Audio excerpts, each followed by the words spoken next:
Hi, everyone. Today we have Professor Sanjiban Choudhury, who will be talking about the virtues of laziness in model-based RL. Professor Sanjiban Choudhury is an assistant professor in the Department of Computer Science at Cornell University and a research scientist at Aurora Innovations. He leads the Portal group at Cornell to build everyday robots for everyday users. His research focuses on imitation learning, decision-making, and human-robot interactions. He received his PhD in robotics from Carnegie Mellon University, and in fact, he is our CMU AirLab's alumni, and was a postdoctoral fellow at the University of Washington. His research has received Best Paper Awards at ICAPS and AHS, and a finalist at International Journal of Robotics Research, as well as Howard Hughes Award and Sibyl Scholar. Now I'll give the floor to Sanjiban to start his talk. Thanks, Sanjiban, for that wonderful introduction. Hi, everyone. Thanks for inviting me. Today I'll be talking about a very recent paper that's fresh off the press. Hopefully, we're going to be presenting this in ICML. It's something that we've been working on this paper for more than a year. So it's been really quite a while in the making, and I'm super excited to talk about it because I think it's one of it has the potential to be a fundamental contribution in the field of model-based RL, right? Okay, so I'm going to be talking about why being lazy is a good thing in model-based RL. And of course, this is joint work with an amazing team of people, notably Anirudh and Yuda Song, who's currently a PhD working with Arthi and Drew Bagnall. Okay, all right. So before we dive into the talk, I wanted to say that, I know this is the Tartan planning series. And so the content of this talk is motivated to ask a very deep fundamental question, which is, can imitation learning break the exponential complexity of planning? We will answer the question in the affirmative, and we'll show that we'll examine the question through the lens of model-based RL and then answer in the affirmative and make connections to more broader topics from imitation learning. So that's sort of the question to keep in the back of your head as we go through the slide. But first, who am I? So I'm Sanjiban. As Sanjiban mentioned, I'm a new assistant professor at Cornell. I lead the Portal group at Cornell. Portal stands for People and Robots Teaching and Learning. We are a ragtag team of students who are here to take over the world. What do we do at Cornell? We are trying to work on everyday robots for everyday users. So trying to equip robots with skills to work with and around everyday people. What that means is, our target consumer is my grandma, who's very old and needs to do a bunch of tasks around the home. And so, we are trying very hard to build a robot for her that can do some of the day-to-day tasks that she has in her mind. Tasks like, cleaning up, setting the table, cleaning the apartment, and so on. And she's not a programmer, right? So we would love to build robots that can communicate with grandma in a very interactive and seamless way, right? So that's sort of the overall goal of the lab. And by the way, I would love to keep this talk interactive, but I just realized I can't actually see the chat screen. So if you have a question, just feel free to interrupt me, and no worries. Hopefully this will be a very fun interactive talk. Okay, so yeah, that's our overall challenge. The way we think about breaking down that problem is into three fundamental thrusts. We tend to think about, okay, what are the high-level tasks a human wants done around the home, like cooking custom recipes, cleaning the table, setting the table, and so on. So focusing on high-level tasks and communicating that through natural language and vision is one part of our work. The second part of our work is we actually want our robots to be able to do these tasks, right? It's not like a virtual robot. So we would want our robot to have a library of low-level skills, like cleaning the table, dragging the cart, picking up the cup, to be able to do these tasks. So we are building up this library of low-level skills. And the third question is, we don't want this robot to be working in isolation. It has to work around everyday users. So fundamentally, it has to have some model of how humans move and plan with those models. So these three thrusts sort of summarize what we're working towards. But today I'm going to be focusing on this question of models. So what do I mean by a model? So, let's take a look at this picture. We have a picture of a robot trying to lift a ladle and use it to, stir a pot, right? And if we think about how this robot, reasons about its decision-making process, we typically do that through the lens of a Markov decision process, right? So an MDP typically has, states, actions, a transition function, and a cost function. And when I am using the word model, I'm very concretely referring to the transition function, right? So in this scene, we kind of formalize this scene by defining a state and defining actions. So, we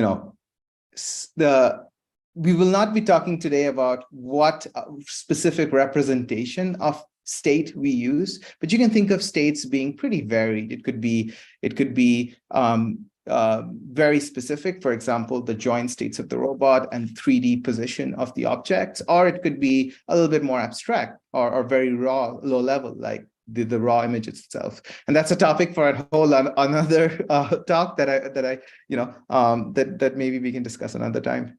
So that's what we mean by states. Actions here are simply the torques that are produced by the robot. And what we mean by model is something that takes the current state of the world, the actions sent out by the robot, and predicts how the world will evolve. Okay. So take state ST, take action AT, and predict how ST plus 1 will evolve. And we can think of ST plus 1 think of the model being deterministic or stochastic. I think whatever we discussed today generalizes to both settings.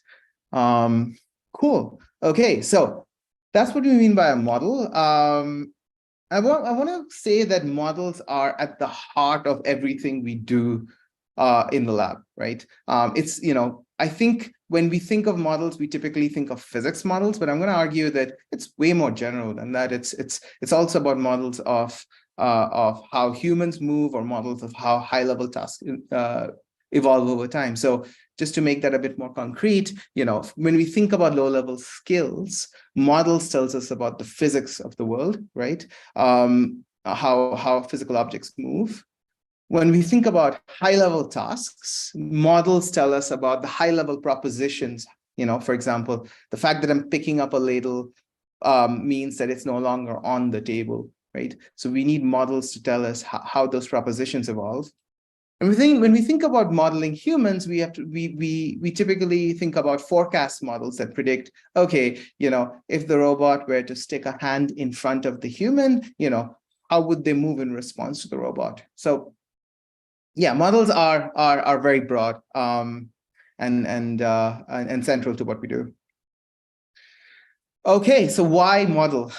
This is I'm talking to a group of roboticists, so hopefully I don't have to spend a lot of time on this topic. I think you're all very convinced that we need models, but nonetheless, it's useful to just talk through why models at a high level. I would first say that models are necessary for us roboticists. Robots can't just try out random actions in the world. I mean, if it did, you would see this. You would see, kitchens that are blown up, or self-driving, multiple pileups in the highway. That's just not a practical way to build a safe, reliable robot system. So of course we need models. And in fact, that's how industry robots are built today. In fact, we've invested heavily in building models for some of the real robots that I have worked on in my career. So, at AirLab with Basti and all, we spent many years working on this full-scale helicopter, and investing in simulators was a big part of that effort. When I was, but the 3 years that I was working in self-driving, we had an entire army of team working on models for how the actors on the road react in response to how the robot drives. And so before you deploy a robot in the real world, you're always going to simulate it, right? So of course, models are necessary for that. Models work really well in theory. So, there's there's a bunch of papers from people who look at theoretical reinforcement learning, who've proved time and time again how model-based reinforcement learning is min-max optimal. So we have good theoretical guarantees for models. And models work really well in practice. I mean, for those of you who are caught up to date with the latest developments in the Dreamer world, we're seeing these really exciting models come out that are able to, generative models that are able to kind of simulate Minecraft, and using those models, we're able to sort of solve hard exploration problems that are very challenging for model-free methods. So models are working well in practice. It is turning over. There are good architectures that you can use today to train models. So lots of good reasons to work on model-based RL at the moment. And I think that leads to the fundamental question. How do we learn models? If models are so important in robotics, how do we go about learning models today?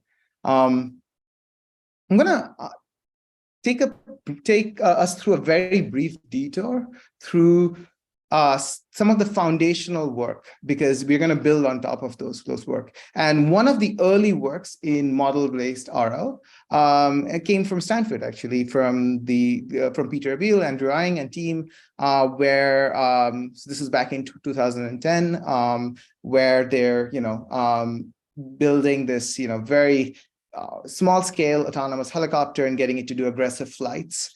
And here's a video. So you would see, this, they trained a controller to do all sorts of, fancy aerobatics, like an inverted takeoff, and doing like nose-in funnels or TikTok-like motions and so on. And what's cool about this work is it was really simple, and it's nice when simple things work. The way they got this thing to work is they got in a pilot to come in, fly around the helicopter, collect data, train a model, plan with that model, and use a very simple cost function to try and track the demonstrated motions, and it just worked, and it was able to do all sorts of interesting motions, and it became sort of a foundation idea on which many works in robotics built on top of this. So yeah, this is where we start. So what did they do?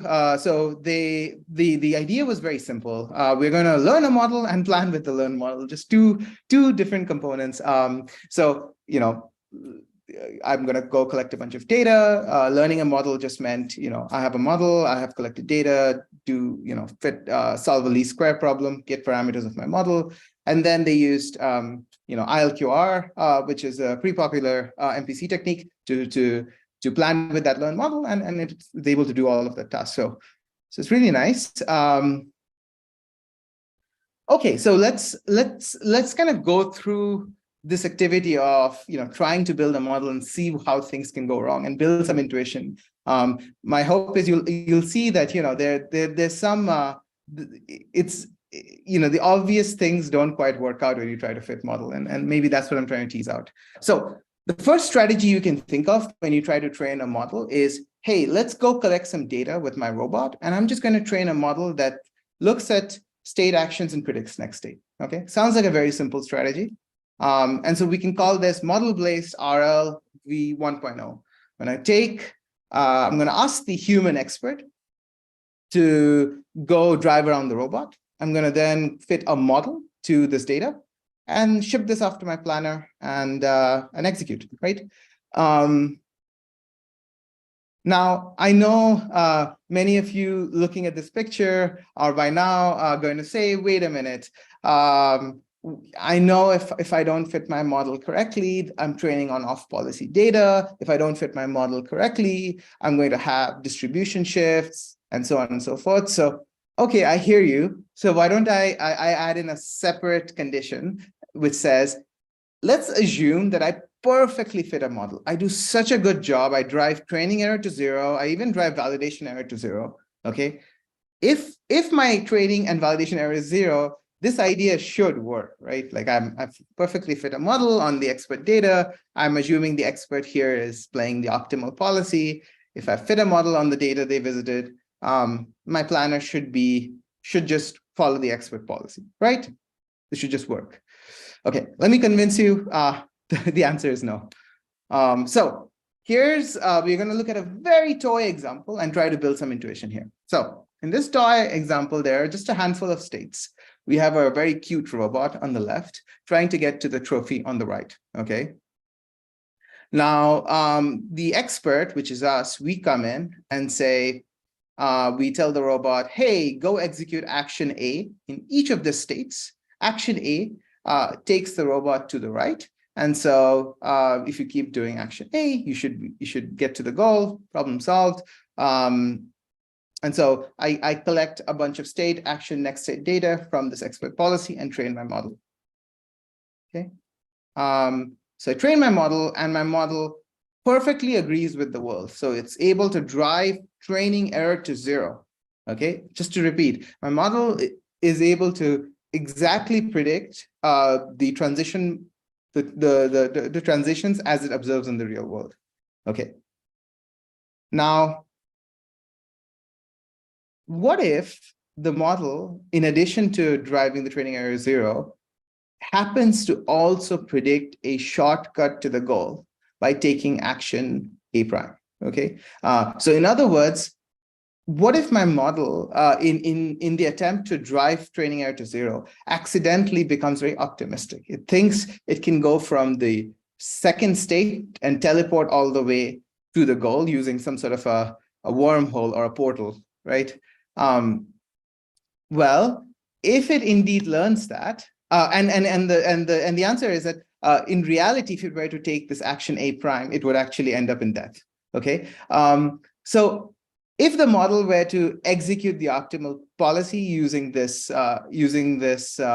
approach, it would actually end up crashing and burning, right? Because it would take action A prime and no longer be able to, and as a result, die, right? So even though we drove training error to 0, right, when we executed the optimal policy,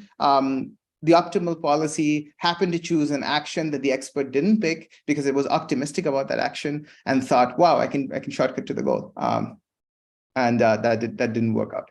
Okay, so to convince you that this is not just a toy problem, this actually shows up. This is some video from some paper we'll be talking about from Ross and Bagnell that shows for the helicopter examples we looked at earlier, what happens when you apply this sort of policy of just training on expert data, right? So you sample a bunch of expert data.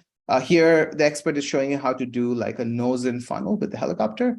You then fed this model to the optimal controller, and the optimal controller crashes, right? So what happens is your model, even though your model explained the expert data really well, it had these little it learned these little erroneous shortcuts where it thought it could just track the trajectories that much better, right? And then in reality, those shortcuts don't exist. As soon as it executes it, it sort of crashes and burns. Okay. So that strategy was a bust. We can't train a model on state actions visited by the expert. Okay. So that lets us think, yeah, maybe we should just train a model on state actions visited by the learner, right? That seems like the right idea. What you see is what you get, right? So if we can drive down training error 0 on all the states the learner visits, problem solved, we can go home. That's the principal thing to do, okay? So the intuition is, we want the policy to accurately predict the world on states the learner visits, right? So if the learner is trying to do some sort of a shortcut and it goes off of the trajectory, we want to train the model on data on those states so the learner knows that there exists no such shortcut, right? And yeah, so this is so model-based RL version 2.0. Okay, version 2.0 is you fit a model, you call a planner, you execute the planner, you fit a model, you call the planner, you execute the planner, you fit a model, and so on. And for those of you who are familiar with imitation learning literature, this looks a lot like a very, very popular algorithm called Dagger, except you're doing a model fit. Okay. So if I perfectly fit a model, my training error is zero, not epsilon, absolutely zero. Then this should work, right? I should be able to, now there's no longer this mismatch between train and test time. I'm actually training on the data I'm seeing. Okay. So let me argue that no, this too will fail. Surprisingly, and this is where model-based RL is departing from the usual, Dagger-like literature that we see in imitation learning. It's actually interestingly very different. Okay, so let's go back to our toy MDP. Okay, we have our cute robot on the left. There's a trophy on the right. Let's say the robot has learned the following model. Okay, so what's happening here, right? The robot learns that if it keeps following action A, it'll eventually die, right? And it incorrectly learns that, right? But if it follows action A prime, it can get to a $1 bill, right? So this is the model that, this is what the model has learned, okay? Let's say it's randomly initialized to this state, okay? So if we feed this model to an optimal controller, what is it going to do? The optimal controller is going to choose to take action A prime because, hey, that gets you to a $1 bill. Action A gets you to death. So that's not good. So model chooses to take action A prime. And you take this model, you take this policy, and you run it in the real world, and the real world agrees with you that if you take action A prime, you indeed get a $1 bill. So your training error is zero, right? But wait, the model is simply wrong. It's pessimistic, right? If it actually took action A, the reality is it could have got to a pot of gold, right? But because the model became pessimistic, it killed off that hypothesis, and it decided to commit to this hypothesis of going for a $1 bill, and then the reality agreed with you, right? So there's a lesson here. You can't be too optimistic, but you can't be too pessimistic either, right? In both, if you're too optimistic, you end up dying when you think you can get the pot of gold. If you're too pessimistic, yes, you give up on this on this trophy, and you're settling for less, right? So good life advice from math, I suppose. So yeah, so the strategy is train a model.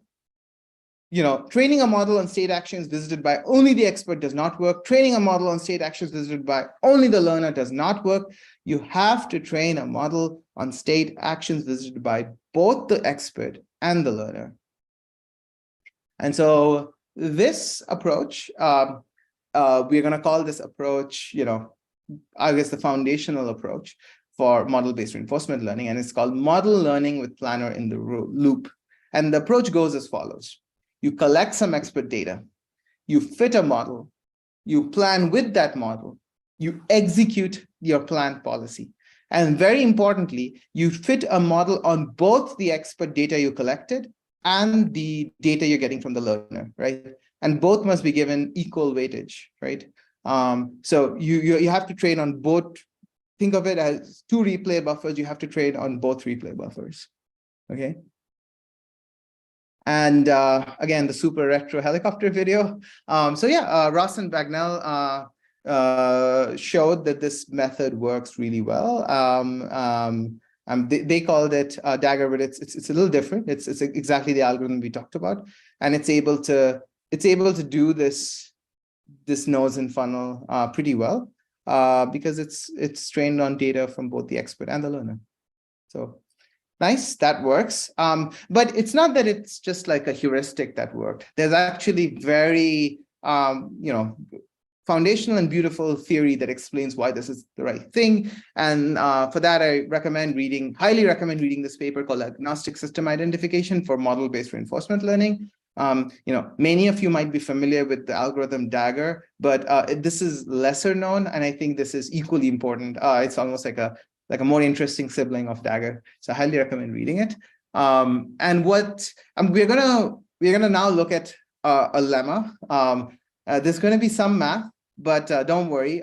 We'll try to get the intuition of the math because I think the math is pretty important for where we'll go to next. Okay, so the lemma, which we have coined as performance difference via planning in model, goes as follows. Okay, so the lemma is trying to say, answer a question. It's an important question, which is how good is the performance of my expert compared to the performance of my learner?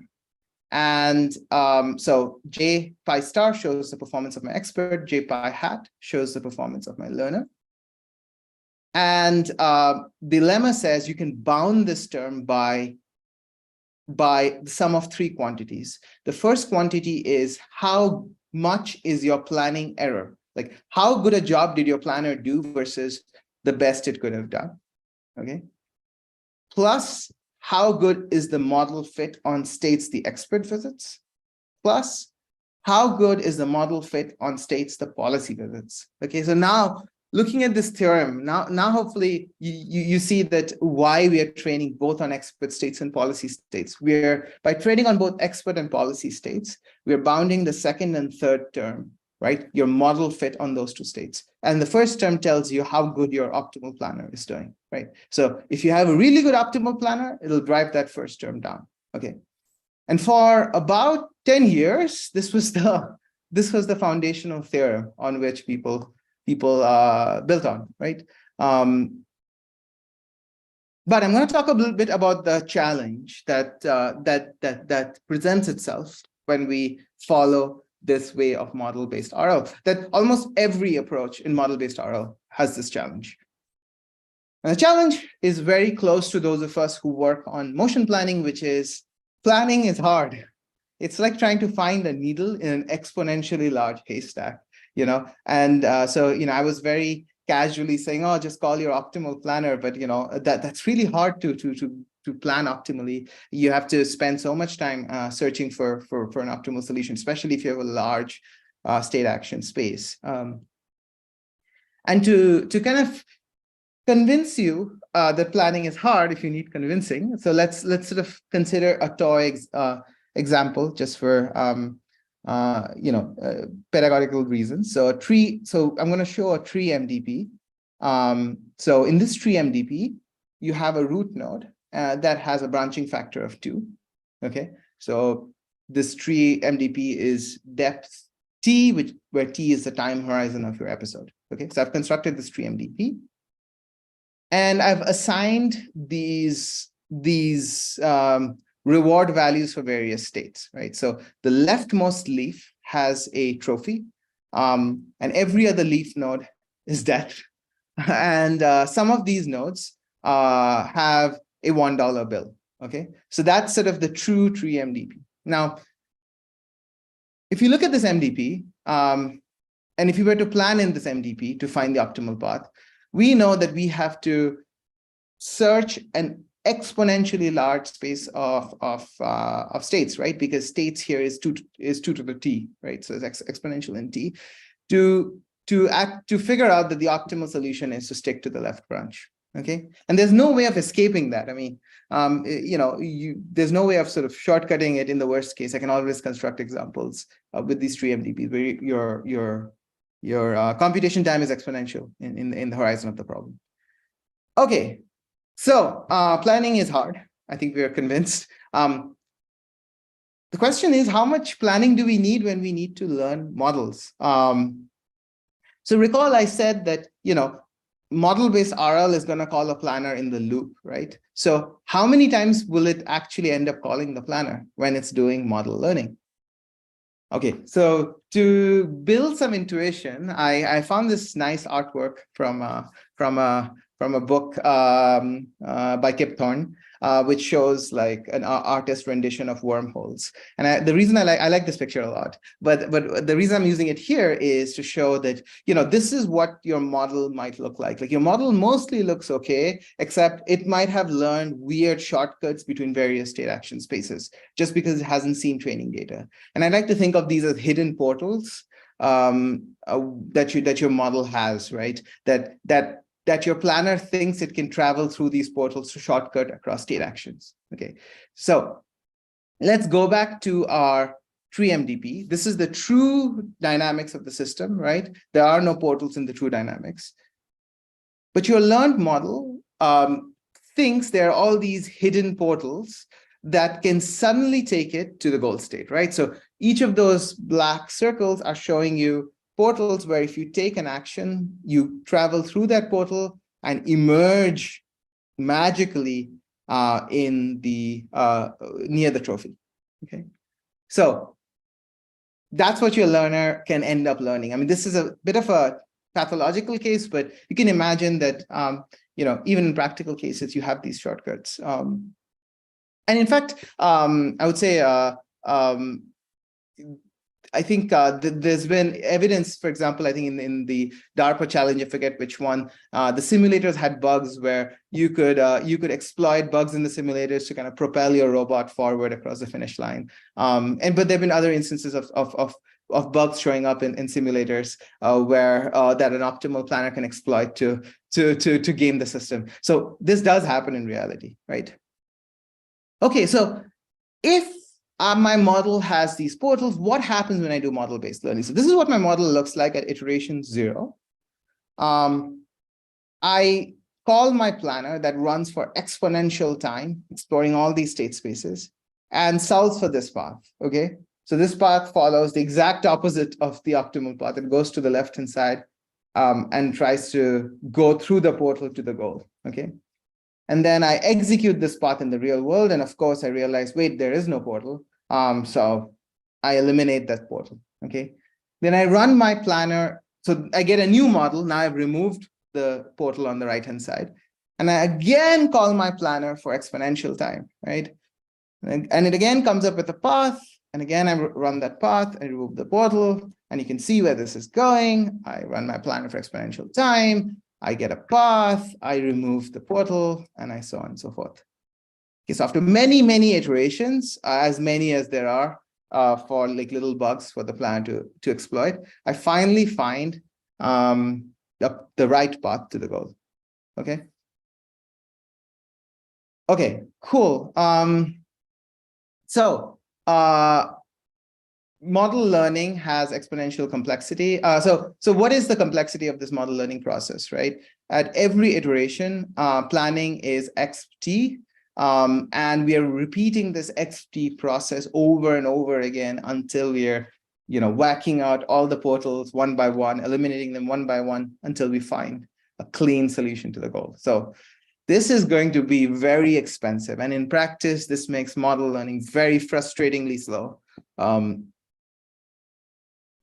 So that's the problem. How do we solve this problem? Seems like it's a fundamental problem, right? I mean, we can't cure the worst case complexity of planning. So it seems like we are stuck. But we had a key insight, which is that do we really need to call a planner when we are doing model-based RL? That was sort of the key insight. Can we get away without calling the planner, even though the theory was asking for it, right? Can we be lazy instead and simply compute the instead of computing the optimal plan given a model, can we just have a lower bar, and the lower bar being just do better than the expert on expert states, okay? And so this is the paper that we hopefully most likely is getting into this ICML 2023 because you have really great reviews, but you never know. This has been the work of a number of amazing collaborators, but a lot of the hard work has been done by the first author, Anirudh, who's been working on this for a year, trying to come up with this fundamentally new theorem. So yeah, let's go through that. So the question at the heart of this idea is, how do we turn planning from exponential in the time horizon t to polynomial in the time horizon t? That's the fundamental question, okay? And the insight that we are going to exploit is a very old insight, which is this notion of restarting from expert states, okay? So we're going to exploit the fact that we have a secret weapon to deal with this problem, which is the expert has given us demonstrations of how to get to the goal. So we're going to exploit this secret weapon.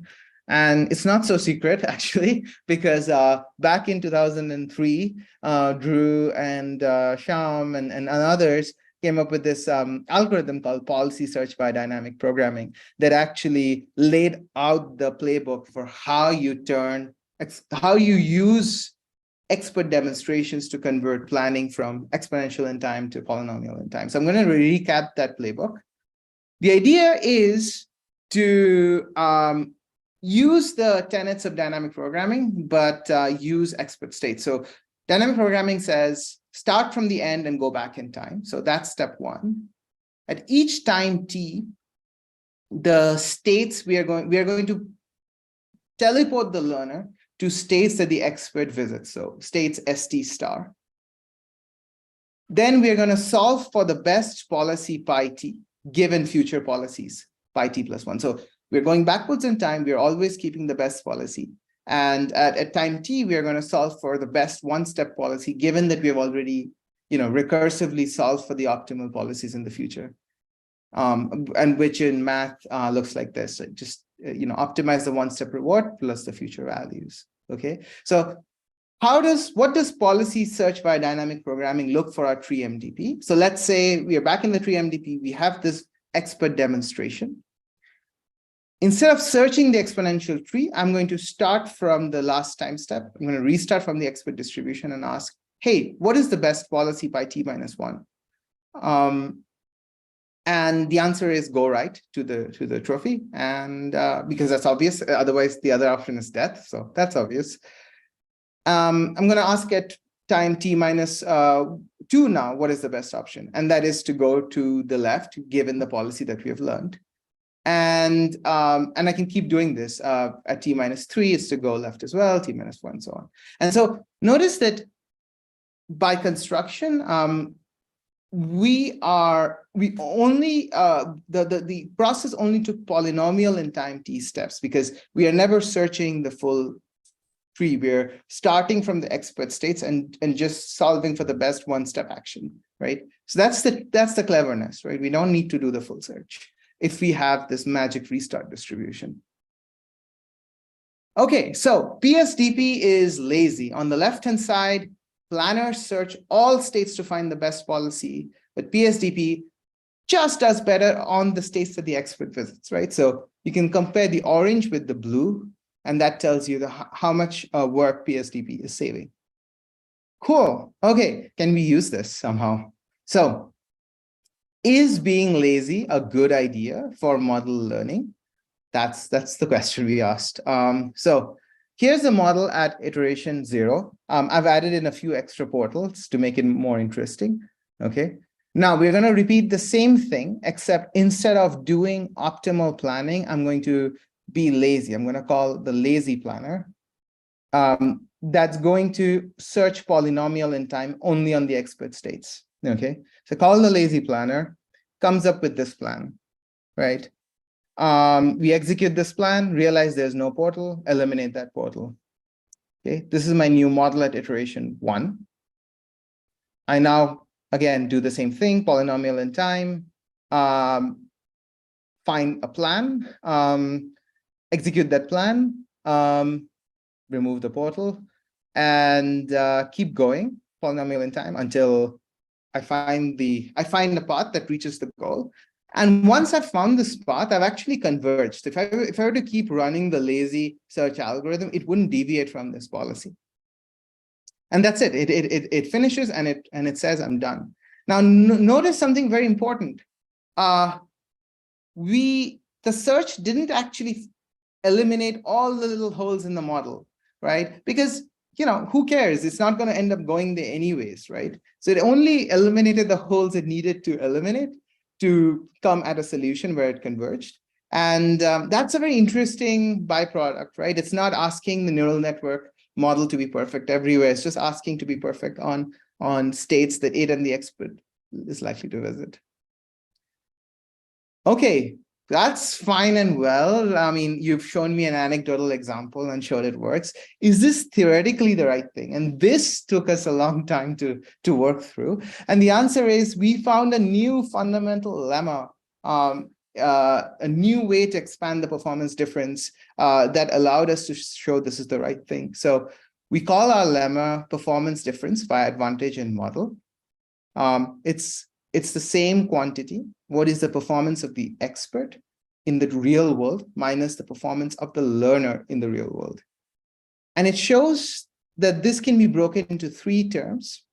And interestingly, the first term is no longer the planning error, but instead it says on states your expert visits, what is the advantage of your learner with respect to the experts, right? So this is exactly the term we were optimizing using PSTP. That's what shows up in the theorem.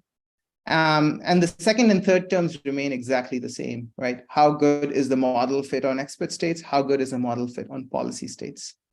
So that's really cool, right? Like that, this shows us that if we are actually running the lazy planner, we can bound the performance just as well without any extra caveats, right? So and it sort of matches our intuition that we don't really need to call the optimal controller in the loop. We can do better by just improving on states the expert visits. Okay, so that leads us to a new algorithm called lazy model-based policy search, or LAMPS. And the idea is replace your planner with a lazy planner that just does well by resetting on expert states. Okay, cool. We're almost running out of time, so I just wanted to show a few results, but we have more in the paper. So one of the results is that LAMPS is able to find a better policy with fewer samples and fewer computation. So we looked back at the helicopter example, and this big switch was we are no longer using the planner, we're no longer using ILQR, but we are using PSTP, or in this case, LQR, which is a much more, just a backward pass, basically, of ILQR, which is much more efficient. The first plot shows us that LAMPS indeed is able to find a policy that's better than the policy found by SysID with fewer number of real-world interactions, which is interesting. Second plot shows us that LAMPS just does way less computation with the same number of real-world interactions than SysID. So LAMPS here is shown in blue. And finally, an interesting result is that LAMPS doesn't actually find the optimal policy in the model. Like if you run ILQR, it finds a much better policy than LAMPS. But you know, that's sort of the point of the work. You don't need to find the optimal policy in the model. You just need to do better than the expert. And because the optimal policy in the model exploits portals that are not really there, right? So, okay, so this is more results on Mujoko. We see the same thing. We're able to kind of beat prior work out there on model-based policy optimization. So that's really exciting. And then we have some results where we show that on like problems that require exploration, especially the benefit of LAMPS is really, really big compared to, the SysID approach combined with, standard model-based policy optimization. So that's where we see a big benefit for LAMPS, where you need exploration. Okay, so that's the recap of what we discussed. We talked about, model learning with planner in the loop being the foundation for, 10 years now. And the problem being requiring this exponential complexity of planning. We replaced that with lazy search, and, it works better. And we replaced that with new theory. LAMPS is strictly better option than running with the full planner. I'd like to very quickly go through another challenge, which is what we started to tackle. Tackling this challenge is how we started this project, which is this problem of mismatched objectives. So typically in model-based reinforcement learning, you use L2 loss to fit a model, but that's not what we actually care about. What we care about is showing how good the resulting policy is, the resulting policy coming out of model-based reinforcement learning. Okay, so just to motivate that, let me show you another toy MDP here. So in this toy MDP, you have a tree with one of the states that leads to death. Okay, this is the true dynamics of the MDP. Okay, now let's say I teach a model A that gets all the states correct except that the state at the root, all the transitions correct except the transition at the root node, right? It switches, it gets confused between left and right. Okay, so this model A has really low training error, but gets a critical action incorrect. Whereas take model B, right? Model B makes mistakes everywhere. It's a horrible model. It's just can't explain state action transitions anywhere, but it gets a critical state right. Okay, so question is, which model has a lower loss? Clearly, model A has a lower loss. It gets most of the states right. Model B has terrible loss. But then which one do we prefer? Do we prefer A or do we prefer B? If we take A and execute that plan, we'll die. If we take B, we'll actually perform optimally, interestingly, right? So this kind of tells us we need to change the loss function for how we fit the model. And this is where our new lemma actually helps us out. It tells us that you don't need to fit L2 loss. What you should be matching is you should be matching the value of the states to the value of the states that you visit in the real world, right? Not exactly matching the states, but matching in the value space. And so, we don't have time to talk about this, but this was sort of the North Star of model-based RL, trying to match values, and we show that the new lemma actually does allow that. And so, call this method lamps with moment matching, where you've changed the model fitting loss from an L2 loss to a value loss. Okay, and with that, I'm gonna end by saying, we talked about two big challenges that are fundamental in model-based reinforcement learning. One is a computational challenge. The other is the challenge of optimizing mismatch objectives. We found a fundamentally new lemma called performance difference by advantage in model that gives us two solutions in one go. So it's a gift that keeps giving. It tells us, be lazy, restart from expert states, and that helps you solve challenge one. And it tells you just match the value loss, and it helps you solve challenge two. And I guess we can end with some open-ended discussions on this question that I started the talk with, which is, how can imitation learning help planning? Well, it turns out that planning is obviously computationally hard, but maybe the answer is we don't need to plan in the loop when we're training models, right? So the insight that we talked about is broader than model-based reinforcement learning. This insight actually shows up also in inverse reinforcement learning as well. And we also have a paper that's coming out this ICML based on a very completely different line of work, but based on a similar philosophy that in the field of inverse reinforcement learning, you are also calling a planner or an RL in the loop, and you don't need to do that. All you need to do is you need to leverage the fact that you have this expert demonstrations and use it to reduce the exponential complexity of planning to polynomial time, right? And so, this idea of being lazy is applicable across both problems. And so, yeah, perhaps the solution is we shouldn't be doing planning in the loop. We should be doing lazy planning in the loop, and that's probably the right thing to do. And there are a lot of interesting open questions on that I would love to discuss if we have time on what happens when you don't have perfect demonstrations and so on. But I'll end on this with this picture. Yeah, thank you for having me. I'd love to take any questions.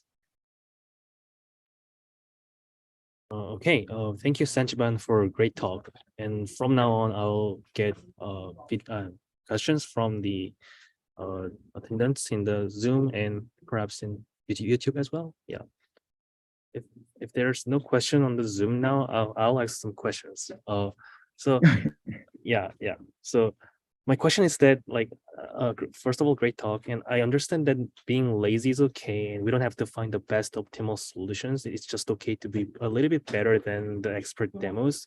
But from if my please let me know if my understanding is not correct. Like, the performance of the new model is kind of bounded by the expert demos, and what is the part that actually makes a lazy model like slightly better than the experts? And my second question is, like, how general this model could be, like, because experts demo could not be too general in some cases. So what's your like thoughts about that? Yeah, excellent questions. Both are great questions. I'll take the first one, which is, hey, how does the quality of my expert demonstrations affect my model? So one thing to note is that the criteria that we are trying to bound is whatever policy that gives you the data, can you be better than that policy? That's sort of the criteria that we set out with, right? So in that case, the algorithm that I stated exactly, allows you to match, to satisfy that, and in fact, satisfy that both computationally and statistically better than SysID, than calling a planner in the loop. So being lazy is almost the right thing to do in that situation. However, your question, the spirit of your question is, hey, what if we don't have a really good expert, but we still want to be competitive with the optimal expert, but for some reason, for many practical reasons, we don't have a perfect expert. Our expert is suboptimal. What theoretical guarantees can we get then? And that's sort of an active open question we're trying to work through. It's a little bit, so in those cases, there's two questions we can ask: statistical and computational. Statistically, as long as the suboptimal experts cover the optimal experts, it covers the state that the optimal expert visits, statistically, you're good. But computationally, you're actually going to get hurt. You can show mathematically that because you're being lazy and you're using the suboptimal expert demonstration, it's actually computationally hurting you. So what we're trying to figure out is, can we get some sort of a best of both worlds guarantee, an algorithm that gets the guarantee from SysID, the old SysID paper, and the new paper together. But that's an open question. The second question that you asked, sorry, could you remind me of second question? So the second question was regarding how general this could be, like, because the yes, how general. Yeah, that's a good question. I think when I think of the term general, I think about, okay, is this restricted to a certain class of model? And from that perspective, it's not. But if I think about general in the sense that, look, I want to learn models for tasks that are outside of the demonstrations. From that perspective, this is limited by the same argument we made earlier. This is limited to the state actions that you see in your data. So if because you're explicitly not asking your model to explore, it's not going to go collect data from some weird state action space that the expert doesn't visit. And that could be a good thing for us roboticists, but it could be a bad thing if your goal is to actually explore. And it really depends on your goal. And I think I'm coming from the point of, very practical roboticist. Don't want my robot to go do funny things. I just wanted to get a good model and a plan with. So that's where I'm coming from. Awesome. Okay. Great questions. Yeah, there's one question from YouTube, and Brady just copied that question on the Zoom chat. I can repeat it. So the question is, Mike, how does the model bind to general planning problems? Let's say self-driving cars. Yeah, that's a great question. So I would say that today, for self-driving cars, we are mostly collecting data from human driving, right? And we're also collecting some data from on-policy execution, right? But I think, so we are in some sense still using the old SysID way of solving the problem. And this does run into some issues where, our planner might exploit deficiencies in the model, like in the forecasting model. Like, models in self-driving can be not just the dynamics model of the car, but how other actors evolve. And we do see issues where your planner exploits deficiencies in the forecasting model to kind of game the system, right? And I think I think this actually prescribes a very realistic way where we can take a self-driving car, start it from different start states, different, human demonstration states, which we have the capability to do in simulators today, and then train policies in that way, not requiring any exponential exploration or anything like that, just restricting all of that exploration to a short horizon. So I think there's some real potential for impact for self-driving like applications. Yeah. Okay. If there's no further questions, then yeah, we will end this talk today. And yeah, thank you, Sanjiban, again for the great talk, and we'll make sure to read the papers that you recommended reading. And yeah, thank you so much. Yeah. Awesome. No, thank you for having me. Thank you for the wonderful questions. It was a pleasure, and I hope to see you soon. Take care. Yeah, thank you so much. Yep. Mhm. Bye. Bye.